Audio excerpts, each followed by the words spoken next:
Hello everyone, bonjour et bienvenue. Bon, bonjour tout le monde.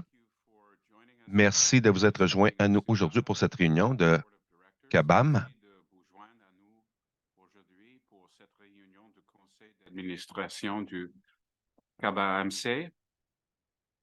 Today's meeting is being simultaneously Bon, translated. la réunion aujourd'hui est interprétée de façon simultanée. À la rencontre aujourd'hui en français, vous pouvez la faire par Zoom en cliquant le globe terrestre en bas de la fenêtre et sélectionnant français. SEPADA is the federal regulator of patent agents OK. and trademark agents with La CABAM, licensees living and working throughout Turtle Island. les gens qui vivent dans l'île aux Tortues, on appelle comme l'Amérique du Nord, le territoire qui a été habité par les peuples autochtones de temps mémorial. Aujourd'hui, on est ici à Ottawa, sur le territoire non cédé de Anishinaabe, Algonquin. Comme CABAM va donner des titres de permis aux membres, on étudie les concepts d'idées qui peuvent varier au travers des différentes cultures et que notre propriété intellectuelle ne peut pas protéger adéquatement et informer les traditions autochtones et les cultures, les expressions. CABAM a eu cette deuxième réunion annuelle et on veut remercier tout le monde qui a été présent et qui a participé en personne ou virtuellement. Nous étions encouragés par l'intérêt que nos membres ont porté dans les affaires de CABAM.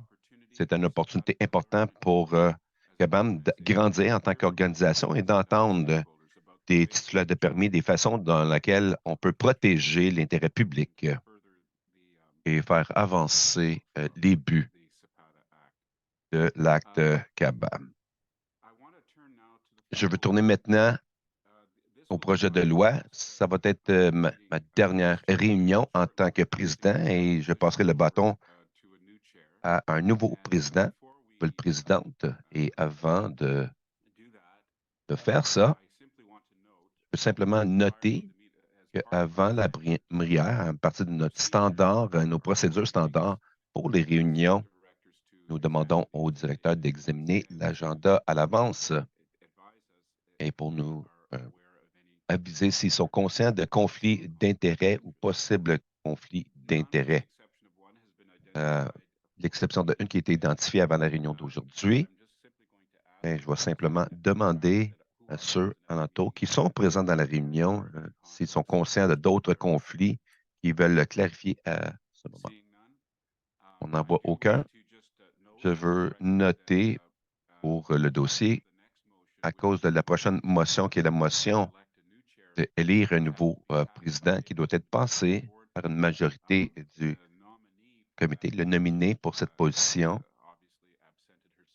C'est absente de cette partie de la réunion.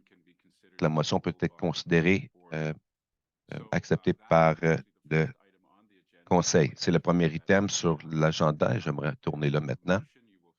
La motion que vous allez trouver dans votre trousse.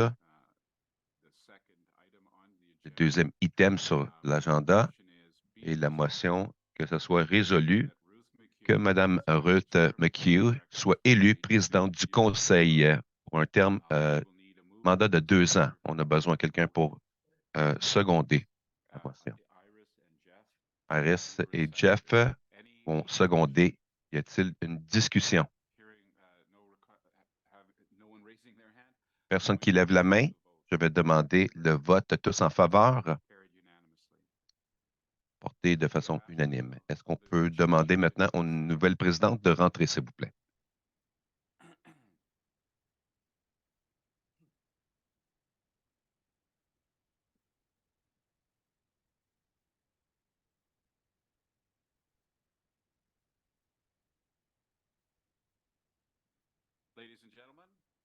Madame, Monsieur, la nouvelle présidente du comité, conseil d'administration. Bienvenue, Ruth.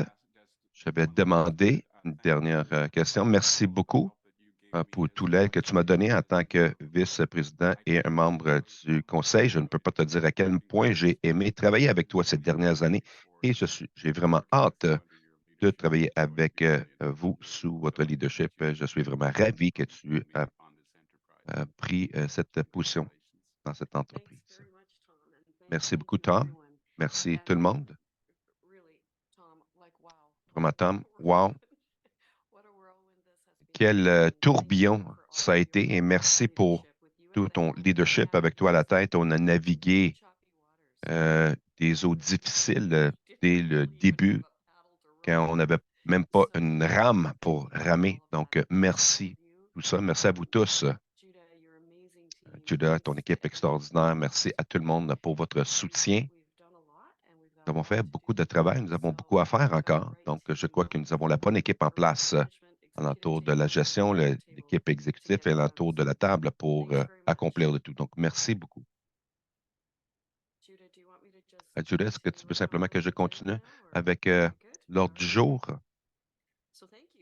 Merci. Nous avons devant nous un agenda pour l'ordre du jour.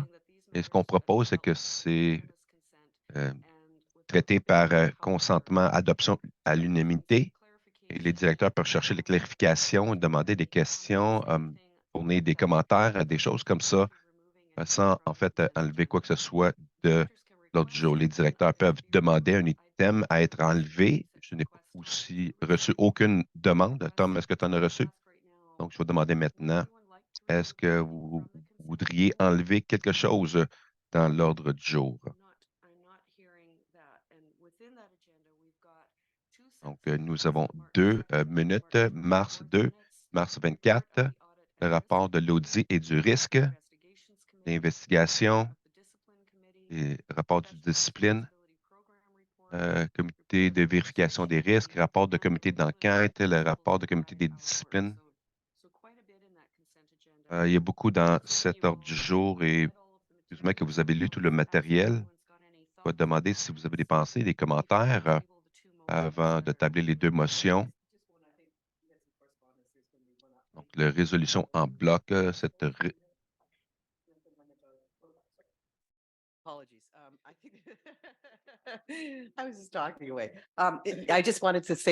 je voulais dire qu'il y a une mise à jour au principe. Donc, vous avez la consultation, compléter la consultation sur l'intérêt public et je crois que c'était un item qui était là. C'est vrai. Et désolé. Au conseil, il y a un changement mineur qui était important. C'était un document organique. Il faut mesure que la revue de notre intérêt public continue dans le temps. C'est l'intention qui va apporter ce rapport annuellement à considérer et à faire la revue et de contempler comment que nous pouvons continuer à améliorer le tout. Et c'en est une qui était datée un peu. On va mettre à jour avant que ça soit rendu public en ligne. Merci, Judah. Et note de l'intérêt public, l'article du public va revenir au Conseil. Tu l'avais mentionné qu'au AGA, nous avons reçu de l'aide ici. Il y a quelques amendements pour votre considération et nous fournirons en automne. Donc, on met les touches finales sur l'article. Merci, Eleanor. Quelqu'un d'autre? D'autres pensées ou commentaires sur la résolution en bloc? Assuré. Karima, as-tu quelque chose sur la résolution en bloc? Merci. Non. Donc, j'ai quelques petites choses avant de tabler la motion. Et ça, c'est concernant le rapport de audit, a documenté l'expertise de l'audit, a été utilisé pour décider les exigences financières des augmentations de frais, comme on avait établi dans les réglementations. Ce rapport documente aussi que ce comité expert fera la revue des impacts financiers de ce changement de loi de réglementation et ce conseil va se tourner vers une politique de réserve. Ce qu'on a parlé au AGA. hier. C'était souligné dans le rapport. Donc, merci beaucoup pour le comité d'outils. J'apprécie aussi le fait que l'enquête, le rapport d'enquête a fait un beau travail à articuler des réglementations concernant les plaintes et comment ça va être ajusté dans ce processus dans le futur. Donc, beau travail. Merci à l'équipe d'enquête. Donc, avec ces commentaires qui sont faits, nous avons deux motions par rapport à résolution de bloc. Les minutes du mars 2 et 24 sont approuvées et que CABAM a adopté les principes réglementaires qui vont guider notre travail sur le document, bien sûr, comme Lenore a démontré et Judah a répondu. C'est un document organique et qui fait le suivi de notre progrès pour assurer que le Conseil a l'information nécessaire pour faire sa vérification, tout en gardant cette séparation exigée par l'acte de la réglementation en soi, de la profession au bon comité. Donc, la motion, c'est pour adopter ces réglementations, ce rapport particulier à ce moment. Est-ce que je peux avoir quelqu'un qui peut seconder? Merci, Leonard. Merci, Brigitte. Et tous en faveur de ces deux motions. Merci. Adopté à l'unanimité. Bon, le plan stratégique maintenant.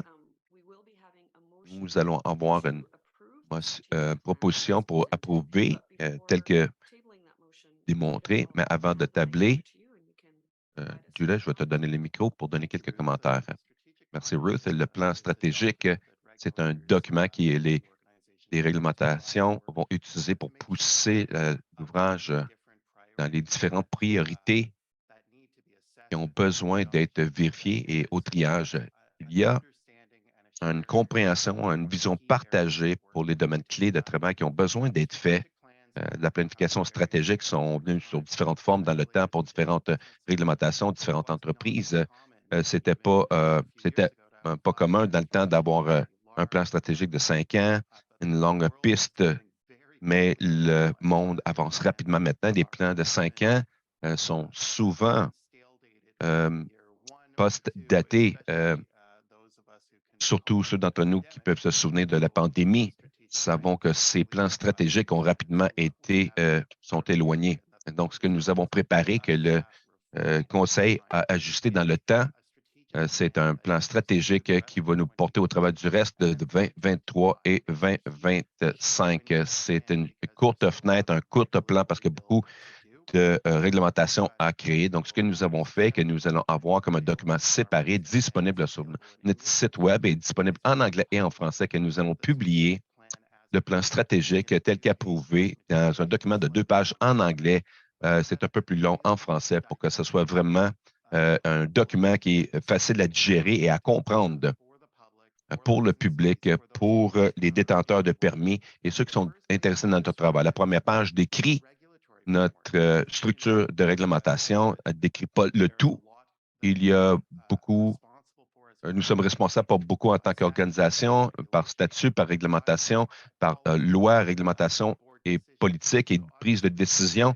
Donc, on ne peut pas tout mettre là. Mais si quelqu'un voulait un résumé, ça donne le but de notre organisation qui est fournie par le gouvernement, par statut, par l'acte et pour ajuster les agents de titulaire de permis et améliorer l'habilité du public d'avoir les droits sous l'acte de... pour amener la vie, là, bien sûr, on a besoin d'établir une vision et le Conseil l'a mis comme accès public globalement respecté comme des agents de brevets et de marques de commerce qui sont éthiques et courants dans leur information. Et comme tout ce qu'on adopte, si on ne l'a pas dans les statuts déjà, ce Conseil a mis dans la gouvernance cette réglementation qui sont les aspirations, les principes qui vont guider notre travail, qui est informé par le statut et qui se reflète de les meilleures pratiques et de l'agent de brevets et de marques de commerce. Donc, ils ont déjà été approuvés, mais il y a un changement mineur que nous mettons de l'avant et lorsque je passe au travail de tout ça, je vais expliquer où sont les changements. Donc, l'objectif, c'est de faire avancer comme étant un régulateur de l'intérêt public qui est moderne. Nous adoptons en tant qu'objectif de réglementation de s'assurer que nous allons promouvoir l'intérêt du public dans les services d'agents de marque et de brevets. Comme on l'a discuté hier, nous avons même un document que nous avons préparé qui élabore qu'est-ce que ça veut dire de notre perspective de réguler dans l'intérêt public dans cet environnement.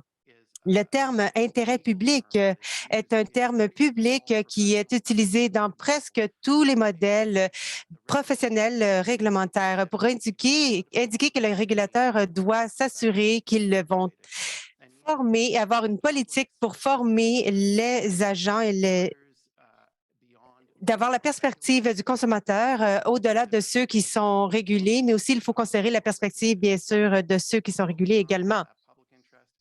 La plupart du temps, l'intérêt public et l'intérêt professionnel seront en harmonie. Par contre, il y aurait des moments où ça pourrait être différent également. C'est sain et c'est correct. Donc, l'intérêt public est l'objectif numéro 1 du règlement qui est aussi statué.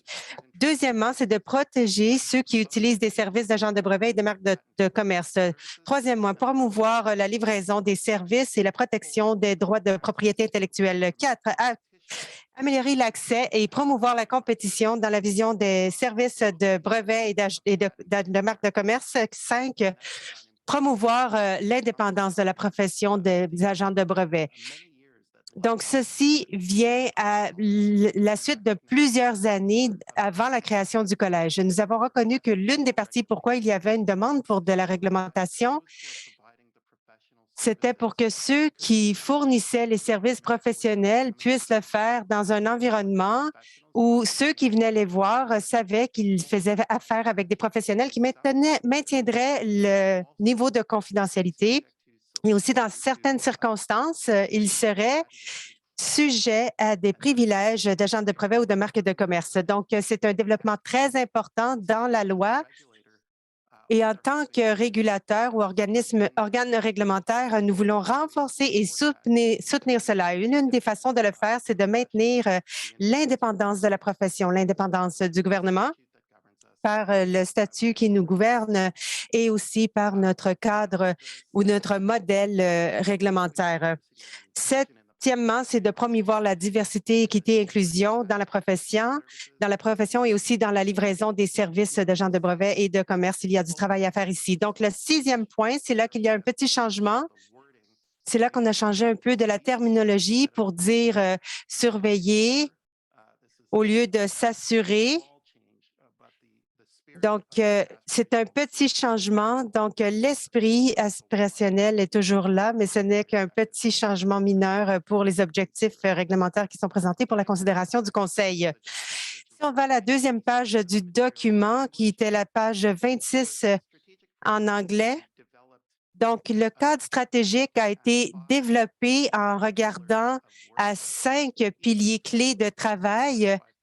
Chacun de ces piliers est soutenu par des domaines, des axes de concentration particuliers.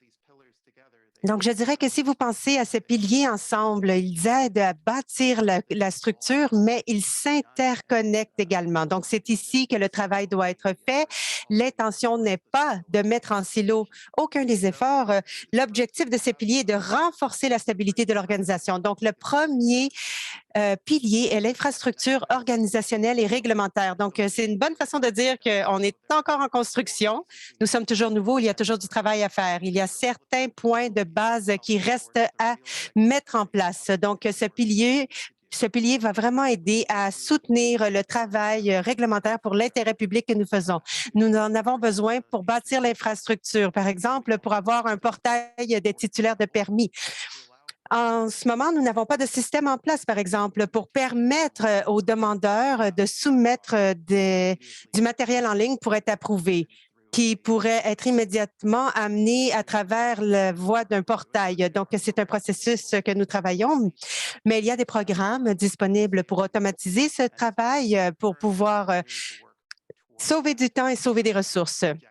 Et nous travaillons vers cet objectif. Nous avons également d'autres éléments que nous désirons bâtir dans le portail pour permettre les rapports annuels. Nous en avons parlé durant l'Assemblée générale hier. Du fait que les données sont très importantes et nous avons un excellent sondage pour un quart de la profession, mais ça va devenir désuet. Donc, c'est inefficace d'embaucher une compagnie de sondage pour poser des questions à chaque année qui ne sont pas obligatoires et nous aurons également un biais au niveau de la sélection en termes de ceux qui décident de s'engager ou de jouer un rôle dans le sondage. Donc, ce que nous devons faire, c'est d'être en mesure de poser des questions à ceux que nous régulons pour mieux comprendre leur situation, pour mieux comprendre l'entièreté de la profession, où les services sont fournis, la démographie et de comprendre le marché finalement. Donc, à chaque année, nous avons l'intention d'avoir un rapport annuel qui ne commanderait pas en 2024, ça commencerait probablement en 2025 et nous allons apporter des questions, une ébauche de questions à la profession parce que nous savons qu'il y a des données pour la profession qui seraient utiles pour eux, utiles pour nous, utiles pour le public. Donc, nous demanderons également au gouvernement pour des domaines d'intérêt. Donc, à ce moment-là, le gouvernement ou toute autre partie prenante pourront nous aider à comprendre quels éléments auraient le plus grand impact. Et ceci permettrait une révision des données sur de multiples années. Nous pourrions voir les tendances et ça nous donnerait une meilleure idée de l'état des professions de pays. Et j'aimerais être absolument claire, ceci ne sera pas un fardeau pour les titulaires de permis ou les licenciés. Donc, les rapports est un outil utilisé de façon fréquente par les organes réglementaires, mais comme ils sont typiquement administrés en ligne, ils sont faits et complétés en quelques minutes seulement. Donc, c'est un sondage très simple. Il y aura quelques endroits pour mettre des commentaires et typiquement, ce n'est pas un processus qui est très long, mais les données cumulatives sont de très grande valeur. Nous avons également quelques exigences en tant qu'institution réglementée au niveau du fédéral. Donc, on doit s'assurer que nous sommes conformes avec les exigences réglementaires gouvernementales et nous devons également s'assurer que nos données sont sécurisées et que l'entreprise est sécurisée. Je ne crois pas que nous ne sommes pas dans l'insécurité, mais je crois que c'est un point d'amélioration continue. Donc, notre organisation qui est entièrement basée virtuellement avec du personnel qui travaille de chez eux, nous avons des risques spécifiques, particuliers, pour lesquels nous devons simplement être prêts. Par exemple, si l'Internet ne fonctionne plus ou si notre fournisseur de services de programme tombe en panne à un moment qui est inattendu, ou bien qu'est-ce qui arrive s'il y a une inondation, qu'est-ce qui est arrivé récemment et que l'un de nos personnels, de nos employés n'a pas accès à ces données pendant plusieurs jours. Donc, ces situations d'urgence exigent d'avoir des mesures de mitigation, des mesures d'atténuation ou bien des mesures de backup. Donc, maintenant, nous faisons certains peaufinements pour s'assurer que notre programme est dans un état stable. Nous ne voulons pas expérimenter d'événements catastrophiques qui seraient prévisibles. Donc, c'est important pour le travail, pour les licenciés, pour le gouvernement ou pour Dole, mais c'est du travail essentiel.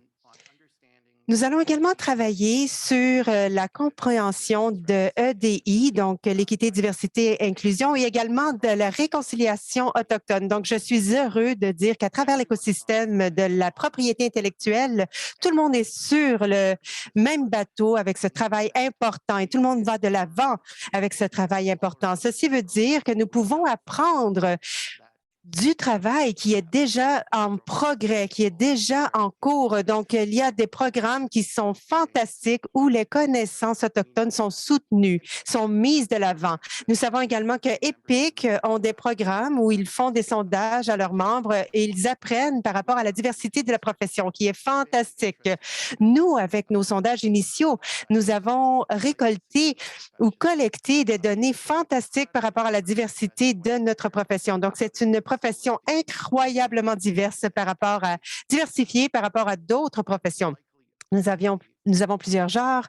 Il semblerait que nous ayons de la représentation qui reflète la population canadienne. Donc, nous avons déjà un pas en avance sur d'autres systèmes de travail où est-ce qu'il n'y a simplement pas un reflet ou un miroir de la population canadienne. Mais il y a toujours du travail à faire pour comprendre où se situent des obstacles non intentionnels. Donc, il y a plusieurs choses aux nouvelles qu'on a entendu parler dans les nouvelles des obstacles, comme dans le domaine de l'ingénierie, dans le domaine du nursing ou des infirmières. Donc, il y a beaucoup de travail à faire avec le EDI, équité, diversité et inclusion, et aussi au chevauchement des différents concepts que ça implique, non seulement pour le collège, mais en tant qu'entité. Nos employés sont authentiquement mobilisés, impliqués et ouverts à en prendre plus. Alors, c'est quelque chose que nous désirons développer en partie pour notre culture.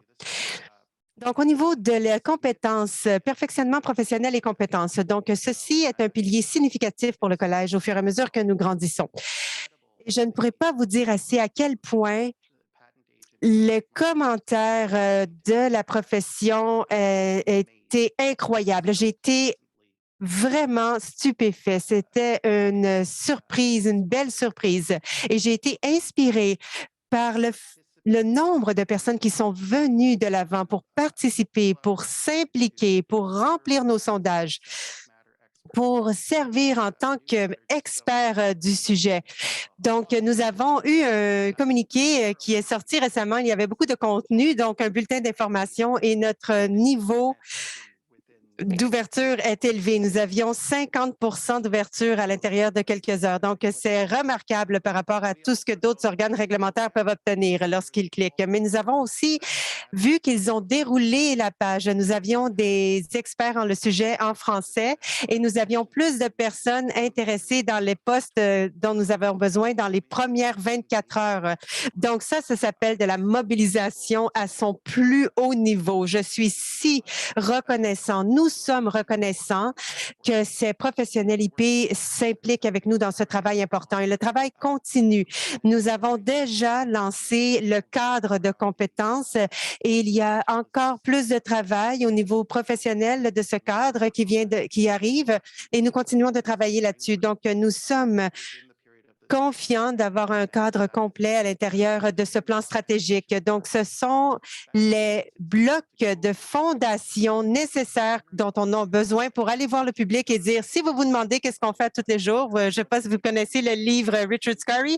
Alors, qu'est-ce que les personnes font à tous les jours? Il y a une nouvelle page ici pour les agents de brevet, les agents de marque de commerce et nous décrivons quelles sont les compétences, qu'est-ce que le public peut attendre, à quoi il peut s'attendre. Et si vous faites des écoles, vous faites des études juridiques ou nous avons défini un concept ici. Donc, voici ce que ça prend pour faire partie de cette profession importante et nous espérons que cela va attirer des gens et va également attirer des consommateurs. Nous avons également nos examens. Nous savons qu'il y a beaucoup de travail et d'intérêt dans ce travail pour s'assurer qu'ils sont aussi transparents et défendables que possible. Jen et Gak, notre sous-registraire, a fait du travail excellent. Nous avons eu du travail excellent sur la profession au niveau de les agents de brevet et les agents de marque de commerce en français, en anglais. Donc, c'est beaucoup de travail. Certains de nos confrères régulateurs pays, ne sont pas responsables pour l'examen. C'est l'un des domaines qui nous a été remis en tant qu'organe régulateur. Donc, il y a eu beaucoup de travail fantastique qui a été fait auparavant. Nous bâtissons sur ce fondement, nous bâtissons de nouveaux cadres qui sont défendables et transparents. Nous savons d'après la rétroaction précaire ou précoce que nous avons eue des étudiants, que d'avoir une compréhension de ce qui sera testé dans le profil de compétences est un changement qui est très bienvenu. Sachant qu'il y a d'autres ressources qui s'en viennent, restez à l'affût. Dans quelques semaines, on aura plus de détails là-dessus. Alors, les détails des compétences examinées sont quelque chose qui est très bien accueilli. Donc, les gens vont savoir comment ils vont être évalués, qu'est-ce qu'ils doivent étudier, Parce qu'on ne veut pas un système qui est fait pour que les gens ne savent pas comment passer. Nous voulons avoir un processus où est-ce que les gens puissent acquérir les connaissances et les compétences nécessaires pour pouvoir faire partie de cet ordre. Donc, nous sommes heureux de développer cela. Donc, les nouveaux examens basés sur les compétences seront lancés en 2024. Nous nous impliquons également dans 2 domaines de consultation significatifs. Nous allons nous engager avec la profession et avec d'autres par rapport aux licences et au développement continu. Donc, si vous passez du début à la fin d'une carrière, au début, la question, c'est comment rentrer dans la profession.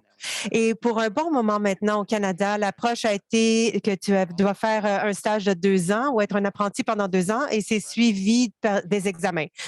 Ceci a produit des personnes fantastiques, mais ceci soulève une question politique, à savoir si c'est le cheminement nécessaire ou s'il y aurait d'autres façons de faire le travail pour pouvoir transmettre l'information à ceux qui désirent se joindre aux professions d'agents de brevet et de commerce, de marque de commerce. Donc, nous allons explorer cette question. Nous savons que dans d'autres juridictions, il y a eu d'autres cheminements qui ont également créé des professions fantastiques de propriété intellectuelle. Par exemple, à Singapour, il y avait une conférence sur la marque de commerce mondiale. C'était des collègues mondiaux fantastiques. Tant d'entre eux avaient des cheminements différents que le cheminement canadien. Donc, qu'est-ce qui serait la meilleure façon? Quel serait le meilleur cheminement? Et peut-être qu'il y en a plus qu'un. Donc, nous allons explorer cela. Nous gardons l'esprit ouvert et nous aurons beaucoup de discussions en même temps. Et nous désirons aussi poser la question. Ceux qui sont en train de se former, c'est sûr que nous n'allons pas laisser tomber la période d'apprenti, mais maintenant, nous avons des compétences et c'est ces compétences que nous avons l'intention d'enseigner durant cette période de 2 ans. Donc, nous allons devoir entendre les commentaires des firmes et des superviseurs pour savoir comment est-ce que ça va être intégré ou imprégné dans l'étudiant. Quels sont les endroits où est-ce que nous rencontrons des difficultés ou des obstacles et comment trouver des solutions. Donc, on va parler avec tout le monde. Ça va être itératif, donc il va y avoir plusieurs versions, mais restez à l'écoute. Ça va commencer cette année. Nous aurons des recherches et des éléments de recherche qui seront partagés bientôt, mais ça aura à voir avec une discussion sur la profession. Qu'est-ce qui ne fonctionne pas ou qui fonctionne bien dans le système? Comment est-ce qu'on pourrait améliorer ces choses? Et quels seront de différents cheminements pour les employeurs et les utilisateurs du service pour avoir accès à ces formations? Et finalement, pour ceux qui sont déjà dans le système, nous allons regarder le développement professionnel continu. Et selon les résultats de notre sondage, ce n'est pas comme le pays. Les agents de brevets et de marques de commerce, ils ne sont pas assis sur leur laurier. Il y a beaucoup d'études continuelles. Il y a beaucoup d'implications dans les conférences. Nous avons des professionnels qui ont voyagé jusqu'à Singapour pour comprendre où se situent les tendances internationales et mondiales. Donc, ça, c'est fantastique. Quelle profession fantastique. Elle est si impliquée avec son réseau local, avec EPIC, avec les associations du barreau. Elle est impliquée à l'international avec les réseaux également américains. C'est vraiment une profession qui s'étend mondialement. Et nous savons que même dans certains cas, nous avons pris plus de 50 heures par année pour se former. Donc, nous ne sommes pas trop inquiets pour ces personnes et leur plan d'apprentissage à vie.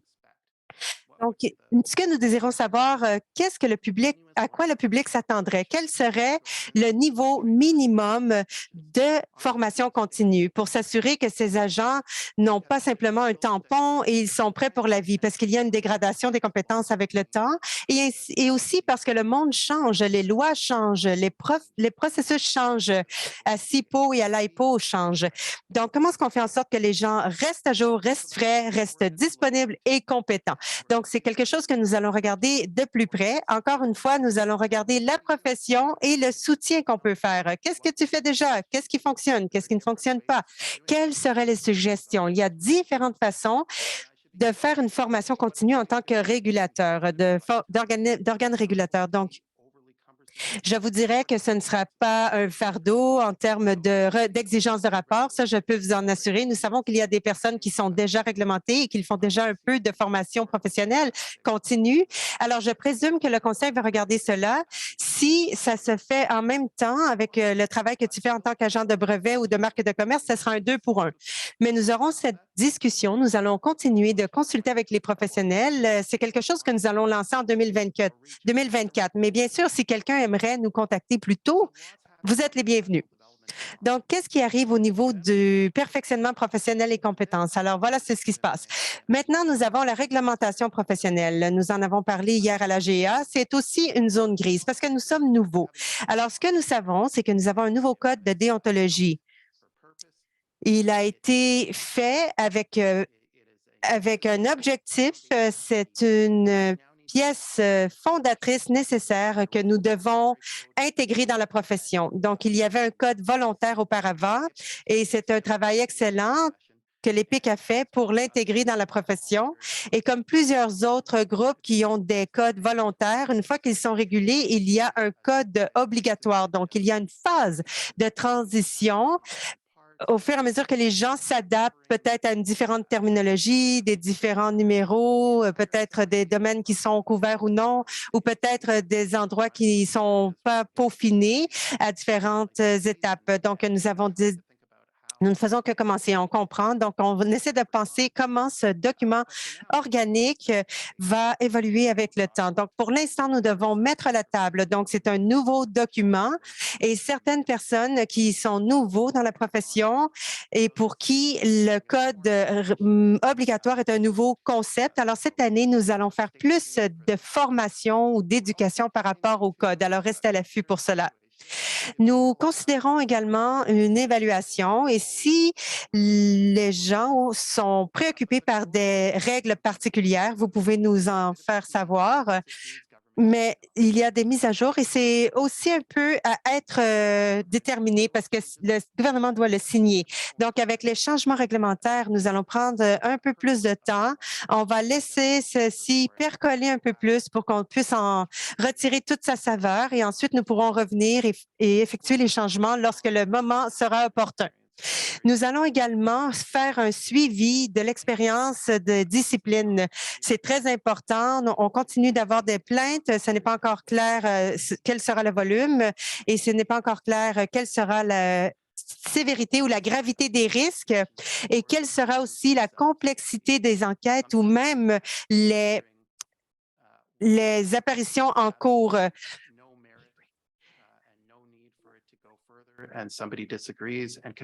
Donc, des fois, on trouve qu'il y a un appel à la Cour qui n'a pas du tout de fondement et que finalement, c'est pris en cours.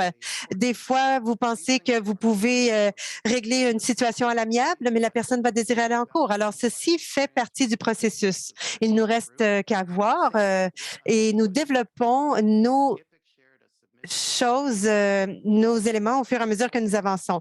Donc, en novembre, nous avons parlé de l'importance de garder un œil sur les pratiques non autorisées, d'être en mesure de répondre si c'est nécessaire.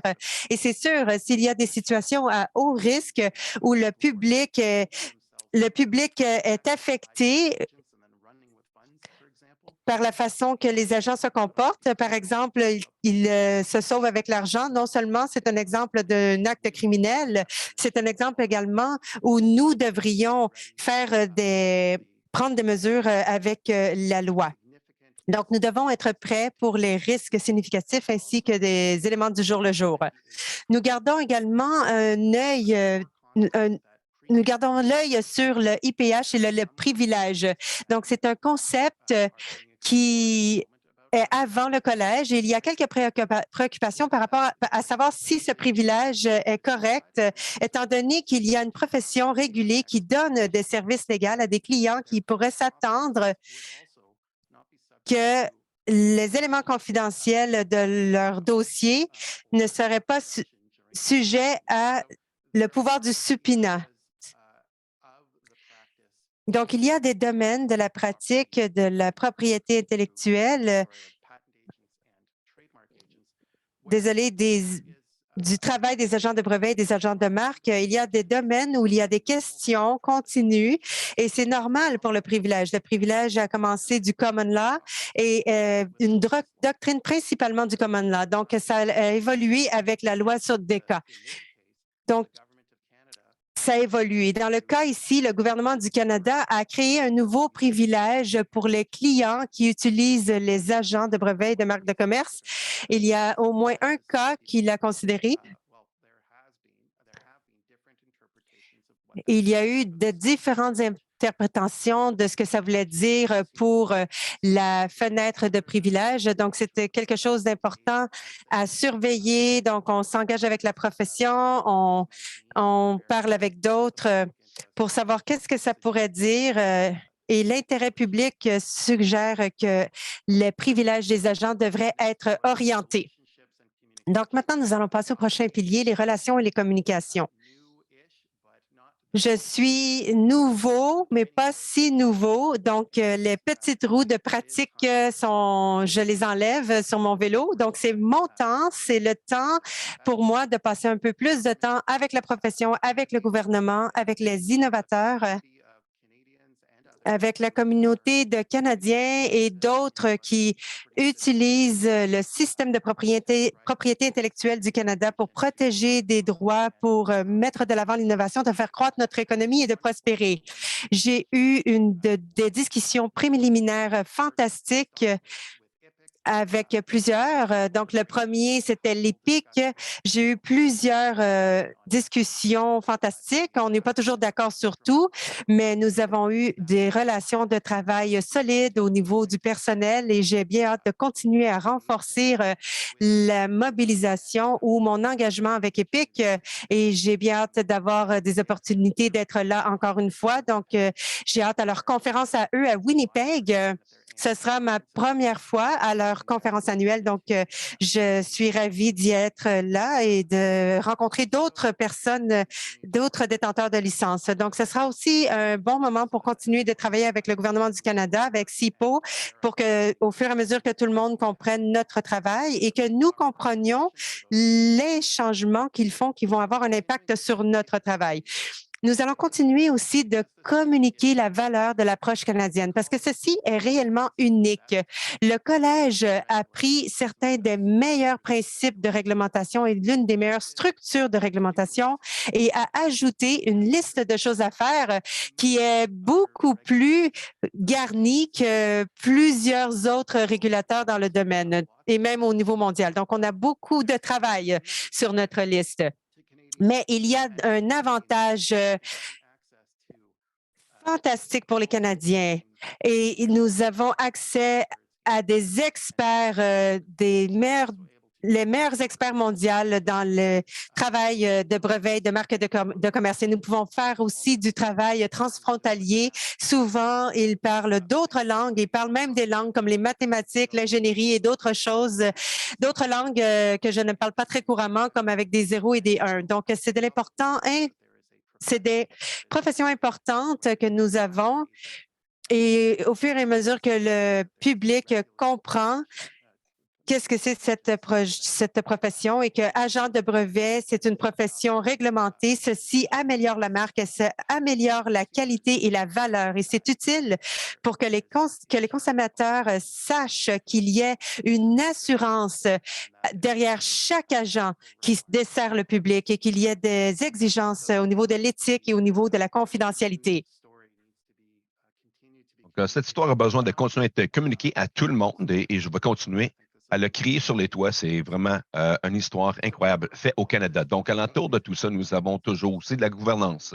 Donc, la gouvernance, c'est vraiment une priorité clé lorsqu'on regarde la planification stratégique, et je l'ai mentionné un peu hier, l'organisation, les infrastructures de gouvernance sont un peu les deux fondations, les piliers on a vraiment besoin d'avoir en place pour que tout le reste à l'intérieur de la maison fonctionne. Donc, tout le monde aime regarder le salon et tout le beau design à l'intérieur de la maison, les GTV, comme on dit. mais on a un problème avec la fondation. Hein, c'est dispendieux, ça a besoin d'être fait et personne ne voit la valeur de la fondation immédiatement. Mais on en a besoin, sinon les autres choses ne peuvent pas, on ne peut pas vivre dedans. Donc, pour la gouvernance, on a besoin de garder ce pilier en tête et de la renforcer et de la mettre sur la stellette. Il y a des pièces là, qui commencent avec la responsabilité fiscale en tant que réglementation. C'était un domaine difficile où on me demandait est-ce que vous avez les ressources pour réussir ou est-ce qu'on est établi pour échouer? Donc, c'est un élément clé dans les finances et notre conseil a été diligent pour s'assurer qu'on se dirige pour mettre de côté des réserves, mettre ces fonds en place que nous allons avoir besoin d'invoquer pour les programmes continus, le développement de changement des urgences et des législations et des cas sérieux qui viennent de notre côté. Donc, en même temps, on veut avancer vers un budget multi-année et c'est vraiment des années difficiles pour, c'était le sticker shock, la surprise du prix. C'est choquant par rapport à ce que c'était autrefois, mais il y a beaucoup plus qui est fait que ce qu'il y avait dans le passé. Et nos frais sont constants avec d'autres professionnels réglementés. L'immigration, les consultants d'immigration payent plus de 1800 dollars.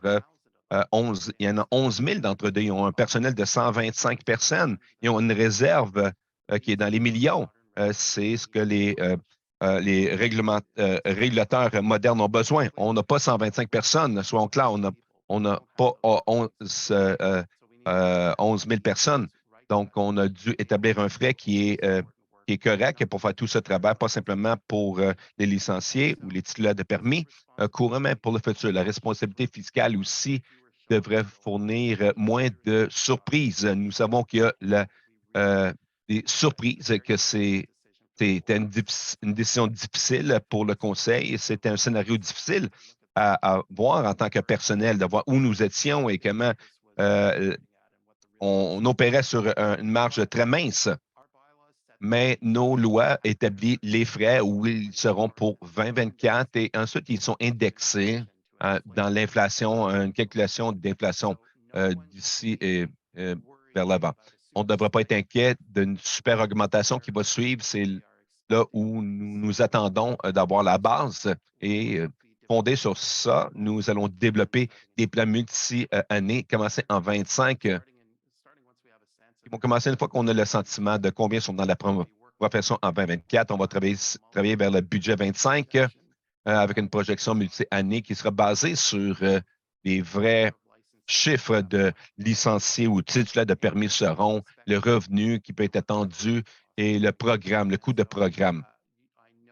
Donc, je sais que c'est difficile, mais je vois de l'avant et je veux partager que ça sera vraiment plus simple dans les années à venir avec beaucoup plus de clarté pour ceux qui sont dans les pratiques privées ou en affaires qui essaient de budgéter, de prédire, de comprendre.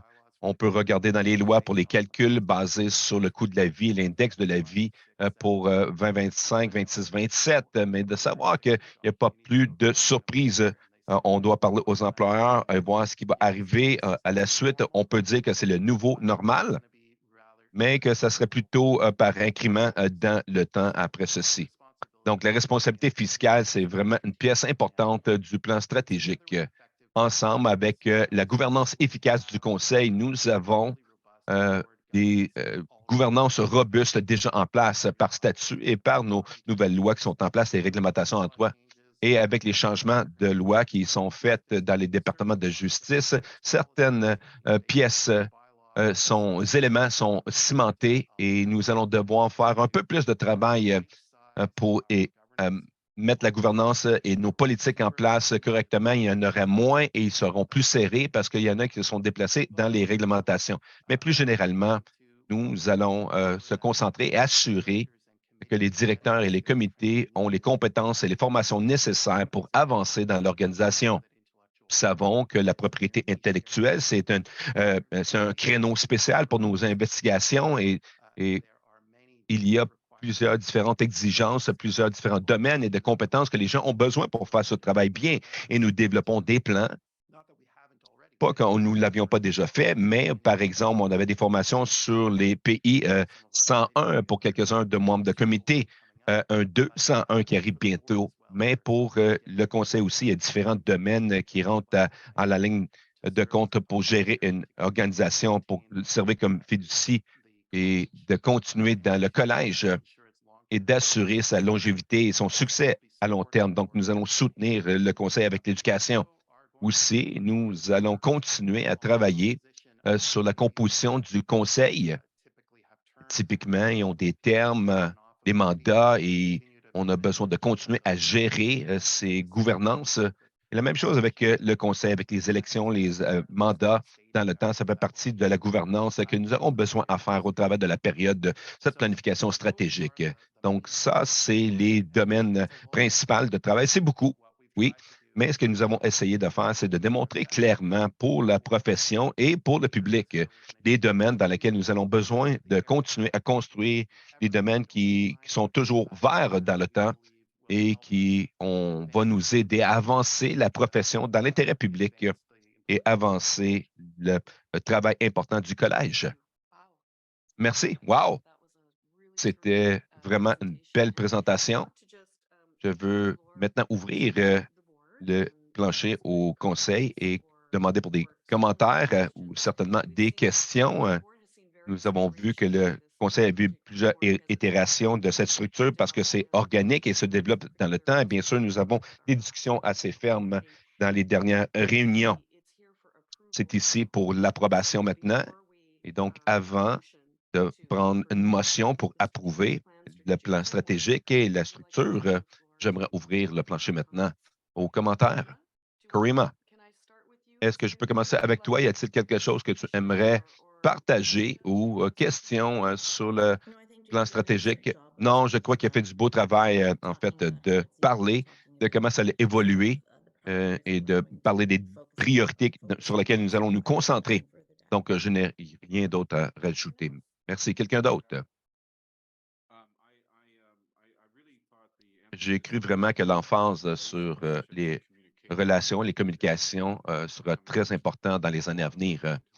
Beaucoup de ce qu'on a parlé présentement, c'est de construire la gouvernance et la structure de gouvernance. Et c'est tout, comme vous l'avez décrit, c'est des piliers dans ce qu'on fait. Mais je crois que c'est devenu évident dans les rétroactions que nous avons eues des différents gens et qu'on a vu dans le AGA hier. On a beaucoup de travail à faire pour expliquer la réglementation professionnelle et ce que ça veut dire, l'impact positif à moyen et à long terme qu'il y aura pour l'économie canadienne et pour la profession. Donc, je suis ravi d'entendre que ça sera un des priorités clés. Et je crois que je sais que je parle pour tout le monde ici dans le conseil que si quelqu'un va pouvoir communiquer ces messages aux pays, les professionnels du pays et aux la population canadienne, tu es la bonne personne pour le faire, basé sur ce qu'on a entendu ici aujourd'hui. Donc, chapeau, Élise. Merci. J'apprécie vraiment la présentation écrite et orale. C'est vraiment clair, hein, c'est concis, c'est attirant. Je crois que avec ceci, on peut avancer de façon concertée. Pour moi, ce plan va aider l'organisation à être agile, demeurer agile, parce que le monde change, comme tu l'as dit, mais aussi le fait qu'on doit pivoter rapidement lorsque nécessaire et avoir de la simplicité de dire que même si on a un plan stratégique de 2 ans, d'avoir une évaluation, une revue annuellement serait très approprié, je crois, et ça a besoin d'être enraciné. Ce plan, pour moi, va réussir ou cherche à réussir un haut niveau de confiance, confiance dans la communauté et dans ton travail dont tu viens de parler des relations et des communications sera central non seulement aux parties prenantes courantes, mais aussi aux nouvelles audiences, une plus jeune génération. Donc, pour les amener dans le groupe.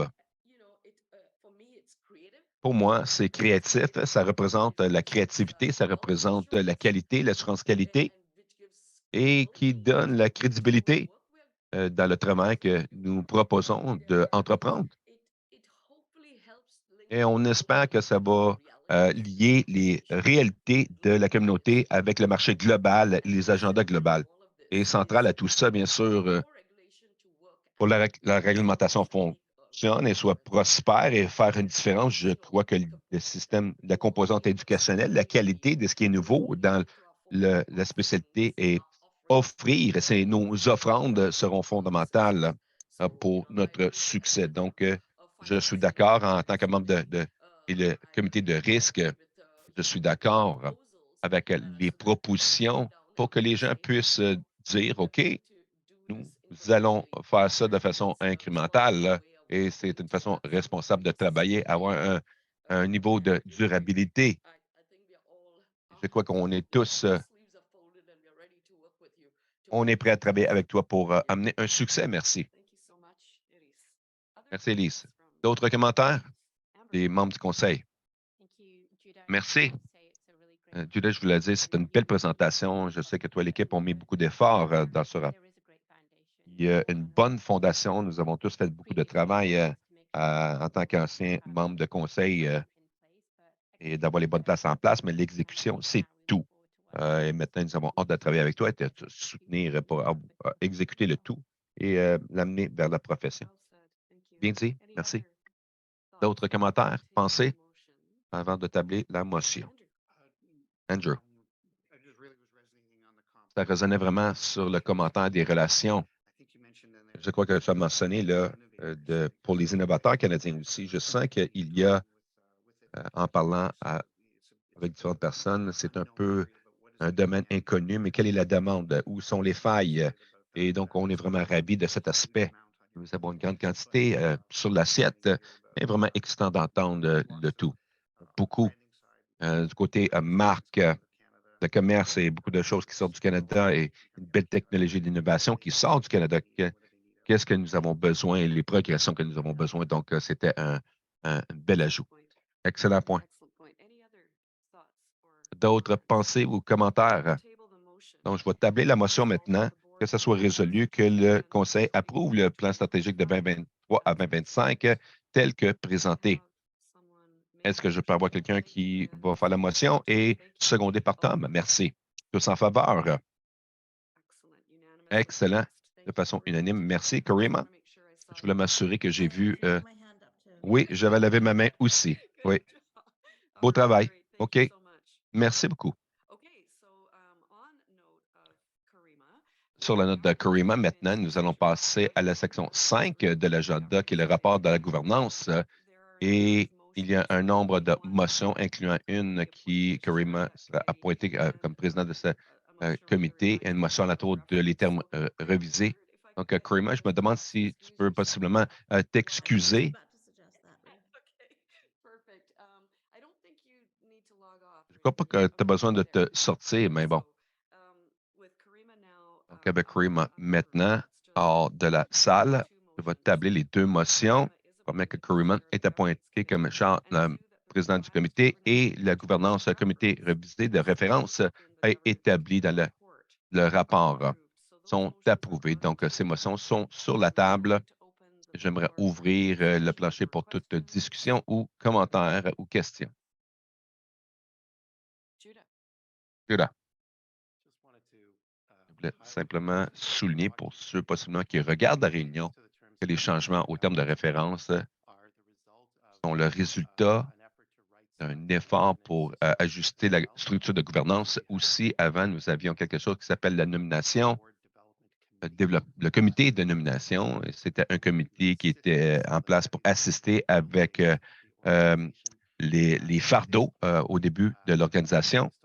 Et ici maintenant, basé sur les discussions du conseil, le personnel, nous sommes dans la réalisation que le travail pouvait être entrepris à l'interne par le personnel et d'autres travaux pourraient être faits avec efficacité par l'équipe de gouvernance. Donc, vous allez voir, au fur et à mesure qu'on essaie d'ajuster la gouvernance, nous allons ajuster le processus de comité et ces termes de référence revisés essaient d'accomplir justement cela. Donc, merci, Judah. D'autres choses que je voudrais mentionner aussi,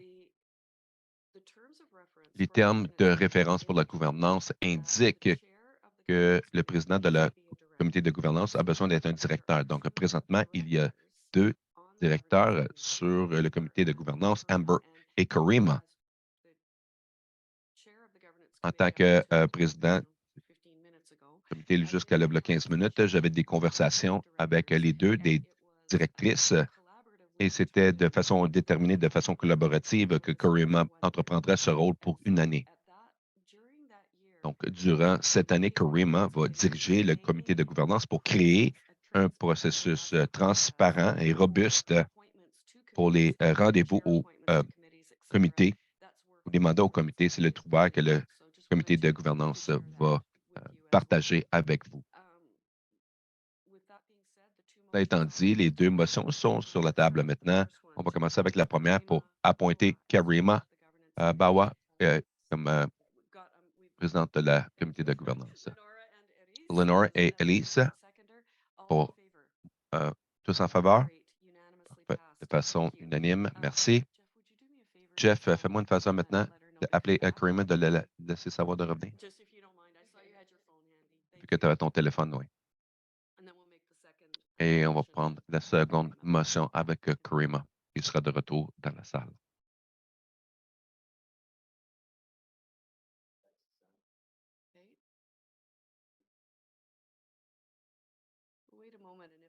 On va attendre un instant, sinon, vous appelez. Parfait, elle est de retour. Bon, félicitations, Madame la présidente du comité de gouvernance. Merci. Merci, Karima. Karima, vraiment, je veux te remercier d'entreprendre ce projet. Tu as tellement déjà sur ton assiette. Je sais que ce n'était pas quelque chose. Ta capacité n'est pas sans fin. Donc, merci d'entreprendre de ce projet. Et j'ai laissé le groupe savoir que tu étais d'accord d'accepter ce rôle pour une année et que durant cette année, en dirigeant le comité, tu vas te tourner vers un processus, un mandat ça fait partie du travail que tu vas faire durant cette année. Donc, merci à l'avance. Karim, on avait une deuxième motion ici, et ça, c'est le mandat révisé du comité de gouvernance tel qu'il figure dans le rapport du comité de gouvernance soit approuvé. Avais-tu quelque chose que tu voulais rajouter avant de voter sur cette motion? Donc, à part de vous remercier, de vous laisser savoir que tu vas vraiment avoir des grands souliers à remplir, non. Donc, la motion, je crois que nous avons passé beaucoup de temps à en parler de nouveaux termes de référence et je crois qu'elle reflète bien l'ajustement ou le bon ajustement de grandeur pour les fonctions à l'intérieur de notre organisation. Exactement, merci. Donc, sur cela étant dit, la motion pour approuver les termes de référence sont sur la table. Est-ce que la motion est un secondaire? Oui, Amber, merci. Tous en faveur? Parfait. Voté de façon unanime. Merci beaucoup. Le prochain item sur c'est les objectifs du dirigeant pour le 2023. Les buts étaient inclus dans le rapport, mais on voulait les sortir du rapport un peu et de prendre cette opportunité pour vraiment souligner que Judah est arrivé avec. Vous allez vous souvenir qu'une partie du processus d'embarquement pour un nouveau PDG ou dirigeant, on a utilisé ROAR pour faire la transition de Judah dans le rôle et la transition vers Daryl en sortant de rôle et s'assurer que tous les parties prenantes sont impliquées dans le processus, incluant notre équipe de gestion. Une partie de ça, il y avait des interactions par ROAR avec les parties prenantes clés pour comprendre quelles sont les priorités. Judah a pris toute cette information, a embarqué, est arrivé avec ces 3 choses focus sur lesquelles Judah va se concentrer dans l'année. Donc, Judah, je vais te laisser prendre le plancher et fournir des commentaires que tu aimerais sur tes buts et avoir une rétroaction de ton conseil. Merci. Donc, pour la clarification, la gouvernance, le rapport n'avait pas écrit les buts, mais était discuté, mais on va les mettre dans l'ordre du jour. Donc, pour les buts du PDG, évidemment, c'est un partenariat avec le conseil. C'est l'intention d'être organique et c'est de haut niveau, évidemment, n'inclut pas toutes les choses que le PDG doit faire. C'est seulement pour s'impliquer dans les éléments clés dans la discussion avec le comité de gouvernance. Pourrait refléter où l'année 1 a besoin d'aller. Et une partie de ça, c'est d'avoir le PDG, le président, d'avoir la reconnaissance et de bien atterrir la piste, comme notre consultant a mentionné. C'est comme un avion qui décolle et un qui atterrit dans le nouveau rôle. Et donc, on a besoin de savoir que c'est une belle destination, tout va bien. On voulait s'assurer que la transition du président était fluide et que les parties prenantes sentaient qu'ils peuvent me contacter, savoir que je suis disponible, on peut m'approcher, que le personnel est confortable et que nous sommes tous confortables. Je crois que tout le monde apprend à me connaître dans le domaine et donc c'est un bon développement. Donc, le deuxième, c'est vraiment qu'on a besoin de regarder tout ce qui est dans l'air et de décider lesquels ont vraiment besoin d'être jonglés, lesquels on pourrait mettre à une date ultérieure. Donc, on a seulement tellement de mains et on veut s'assurer qu'ils sont utilisés le mieux possible. Donc, c'est à propos de créer un plan stratégique clair, ce plan pour notre futur. Et donc, aujourd'hui, oui, c'est une date importante que nous avons approuvées, qui ont été établies, mais pour moi, le but, évidemment, on pourrait dire, OK, Judas, c'est le 26. Wow, tu es déjà rendu au travail de tes buts. C'est pas l'intention. L'intention, c'est, comme Brad dit, on commence à mettre ça dans l'opération. Personnellement, on a déjà commencé et très préliminaire, on a commencé à construire projet par projet les plans. Nous allons avoir un, un- un tableau de bord assez large pour voir qui est responsable, qui est le backup, quels sont les chantiers, quelles sont les considérations et nous allons avoir des plans. Mais de cette façon, nous pouvons garder un suivi de la planification stratégique de la gouvernance et qui vont informer le tout et ce qu'on veut faire et avec les différentes parties prenantes pour tellement de ces initiatives. Donc, nous continuons ce travail. Donc, possiblement, ça a besoin d'être raffiné un peu, mais la troisième, c'est relatif de continuer à construire ces relations. Donc, vous savez que normalement, on n'a pas de changement significatif avec la surprise au début d'une organisation. Donc, il y a certaines frustrations qui sont là et de regarder au-delà. Il y a la fierté dans la profession qui essaie d'établir ses créances et sa bonne réputation dans le système IP avec, comme j'ai dit, dans les cours, il y a tellement de valeur qui est là et j'ai hâte de continuer à me brancher dans la profession, de rencontrer les individus, les organisations et les comités et tout le monde, que puissions avoir un meilleur sentiment de où nous devrions être, de façon qui travaillent mieux et pour la profession, parce que c'est pas juste une grandeur qui fait à tout. C'est pas, si les docteurs l'ont fait, on devrait le faire aussi. Ça va être ce qui va fonctionner pour nous ici. Et ça exige des rétroactions, des commentaires, dialogues. Et donc, nous sommes engagés à cela et de façon semblable de continuer la discussion avec le personnel et avec le conseil pour comprendre le flot de travail, de comprendre les priorités, de comprendre comment que les choses vont changer. Parce que même dans une planification courte, il y a des changements fréquents. Donc, on va seulement rester agile. Donc, c'est l'ébauche de nos objectifs. Donc, je vais laisser le conseil interpréter les objectifs et les buts, mais l'idée était simplement de présenter quelque chose qui vous dit de façon superficielle, de façon générale, voici ce sur quoi je crois que nous devrions nous concentrer, mis à part les autres éléments de fondement. C'est moins par rapport au bloc de construction dans le plan stratégique, mais c'est plutôt une question de comment c'est construit. On ne veut pas un site de travail de construction qui est tout croche et embourbé et qui dérange les voisins. On veut quelque chose de bien organisé et c'est ça ce que les objectifs veulent refléter. Et c'est bien, merci beaucoup. OK, commentaires, rétroaction, qu'en pensez-vous de ces 3 objectifs?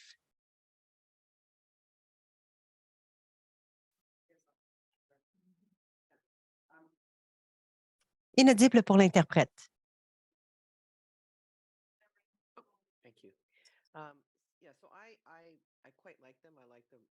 Oui, j'aime bien ça. J'ai bien aimé ça et aussi au plan stratégique à quel point c'était concis et clair. Je crois que vous avez réellement répondu aux rétroactions du conseil d'administration et je crois que ceux-ci sont, j'espère que nous avons accompli le numéro 1, mais 2 et 3 sont définitivement les points de priorité pour cette année. Donc, je suis reconnaissante. Merci. Merci, Léonara. Oui, merci beaucoup pour cette présentation. Et selon mon expérience, en étant une PDG pour quelques années maintenant, les attentes, un facteur, les attentes doivent être claires et bien alignées, harmonisées. Donc, l'interprétation des attentes, vous savez, c'est pas assez. Il faut continuellement poser la question, sommes-nous alignés avec les attentes? Elles sont-elles claires? Le deuxième point est au niveau de la livraison. Donc, il y a les détails de l'exécution. Donc, on peut avoir de beaux objectifs stratégiques, mais ça doit être mis dans des éléments d'action précis.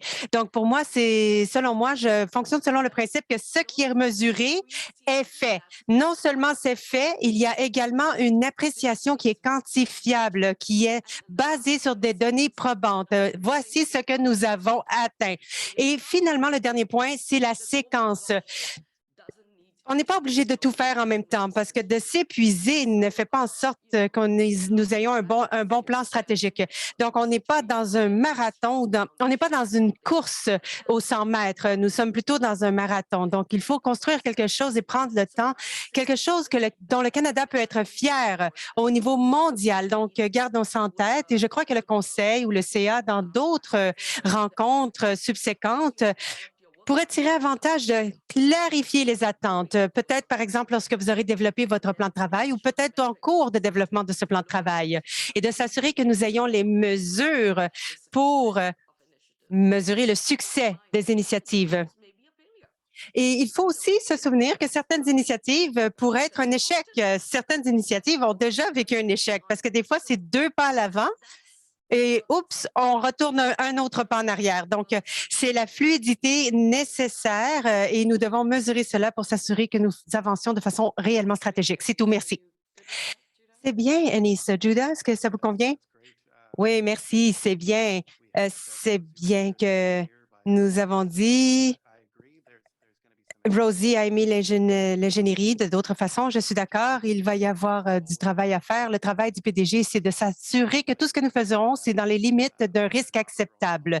Ceci étant dit, nous ne jetons pas tout par-dessus bord, mais il y a certains points clés sur lesquels nous allons apprendre au fur et à mesure que nous avançons et je vais continuer de vous donner les mises à jour régulières. Oui, j'aimerais vous dire, nous réglementons les innovateurs. Nous ne sommes pas des innovateurs. On ne peut même pas voir un échec. On ne peut pas échouer. Karina, est-ce que tu aimerais partager quelque chose avec tes collègues? Non, je trouve que Judah a vraiment pris les commentaires de bonne façon, a fait refléter tous nos commentaires et les a discutés. Nous avions discuté de cela durant notre comité de gouvernance et je crois qu'il a bien fait miroiter quels étaient nos commentaires et nos rétroactions. Merci beaucoup. Est-ce qu'il y a d'autres idées par rapport à cela? OK, bien, merci. Merci, Judah. C'est super. Il n'y avait pas de motion attachée ici. Je voulais simplement m'assurer que Judah avait l'opportunité de partager ses axes de concentration ou ses points saillants avec le Conseil. Donc, le prochain élément à notre ordre du jour, c'est des autres affaires. Donc, à l'intérieur de autres affaires, nous avons les prochaines réunions. Donc, vous savez que l'horaire des réunions de 2024 est sous révision. Donc, nous allons remettre notre prochain prochaine réunion en septembre et nous espérons pouvoir se rencontrer en personne en septembre pour pouvoir se rencontrer en personne et aussi de continuer de faire de la planification stratégique. Donc, rester à l'affût au fur et à mesure que nous peaufinons cet élément. Donc, Judah, avant que j'ajourne la rencontre et que nous passions en mode huis clos, j'aimerais vous poser la question suivante. Avez-vous reçu ce dont vous aviez besoin du Conseil aujourd'hui?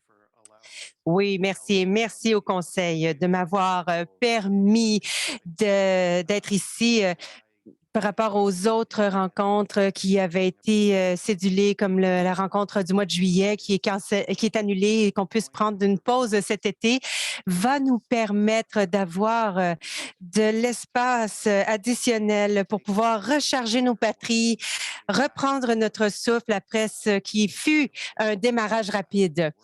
Parce que clairement, il y a plusieurs éléments encore qu'il faut travailler, mais ça va nous donner un peu de temps. Donc, on peut penser vite et penser lentement. Donc, maintenant, nous avons besoin d'un peu plus de temps pour vraiment réfléchir.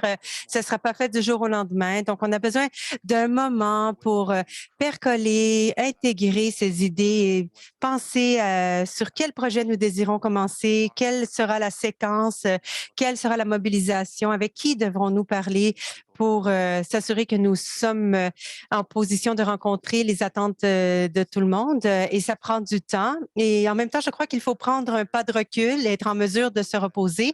Donc, je suis très reconnaissant pour cette flexibilité. Et ceci va nous aider. Le public, l'information qui viendra de l'avant d'ici septembre sera, nous espérons, beaucoup plus raffinée que ce que nous aurions pu vous fournir au mois d'août. Bien dit, bien dit. Oui, est-ce que moi, je pourrais dire un autre point, s'il vous plaît? Je ne veux pas mettre notre CFO sous le feu des projecteurs. C'était une excellente présentation que tu as donnée hier, mais nous avons l'état financier détaillé à la fin dans les documents. Est-ce qu'il y a quelque chose là-dedans que tu aimerais nous parler par rapport à une position actuelle? Je n'ai rien vu, mais je voulais m'assurer que nous n'avions pas passé par-dessus cela. Et aussi, je suis reconnaissante d'avoir le rapport de la conformité réglementaire. Merci à vous, Judah et Sean.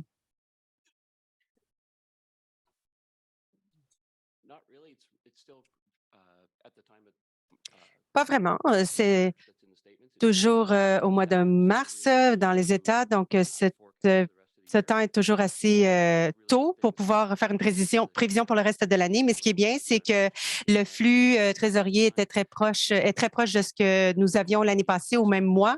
Donc, c'est un bon signe.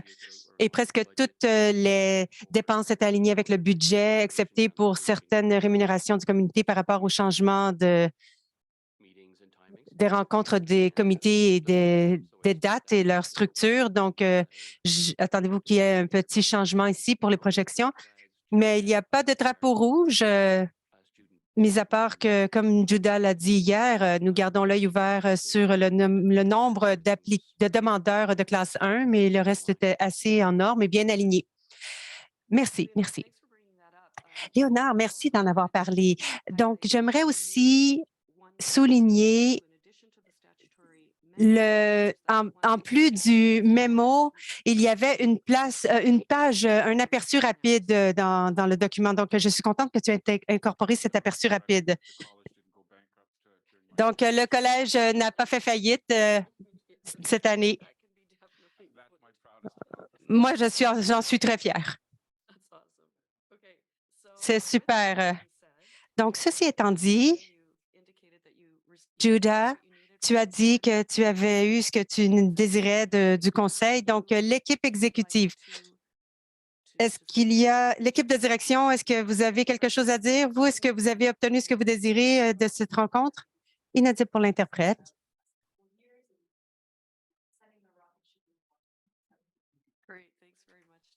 OK, merci beaucoup, Jen. Donc, ceci étant dit, je vais ajourner la partie publique de cette réunion et nous allons passer en huis clos.